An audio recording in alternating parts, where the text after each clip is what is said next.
Zvakaoma mufunge marombe atotanga sekugara kwatinogara takazvitaura pano tichiti munhu wese anoshanda basa risina mari kuZimbabwe anototanga abvunza kuti panoitika madhiri here, nekuti ukaona munhu wese anozvipira kushanda basa risina mari mumwoyo make anenge achiziva chokwadi kuti imbavha, anenge achitsvaga pekuda kuba vakushandisa mutauro language yekudedzera kuti mbudzi inodya payakasungirirwa.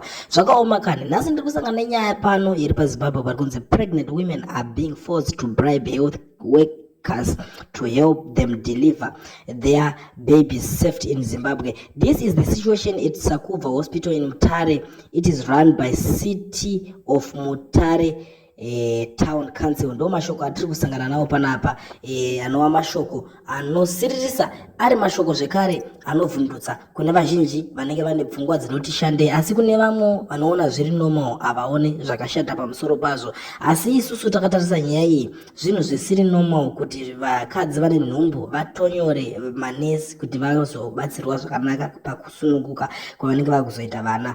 Shoko tinongoti ngarisvike ikoko paongororwe kuti ndivanani vari kuita basa iroro riri kuda kumirira kutonyorwa, nekuti tiri kusangana nematambudziko asingaperi munyika ekuti vakadzi vari kuzosvika pakufa vari pakati pekuzvara, ende zvinova zvinhu izvo zvinobata-bata zvinorwadza, nekuti zvinenge zvakureva kuti manesi havachadi kukona kuti kukwanisa kuatenda munhu anenge asina kuvatonyora mari, vanenge vakutanga kutungamidza mari pamberi, kureva kuti basa rechinesi raakutoita kunge riri kubhadharwa sezvinoitwa kuchikoro kuti panoiswa mari extra lessons. Ndo zvaakutoitika nekuda kwechikonzero chenzara pamwe chete nechikonzero chekusatokwana chaiko chaiko chekushaya mwoyo kwamaZimbabweans. Ndo zvinhu zvatiri kuona zviri kutaurika panapa, saka tangoti tiuye tigare taonesana. Kozva ndo yabudisa nyaya iyoyi, vari kutaura kuti zvoni pregnant women are being forced to bribe healthcare workers to help them deliver their babies safely in Mutare.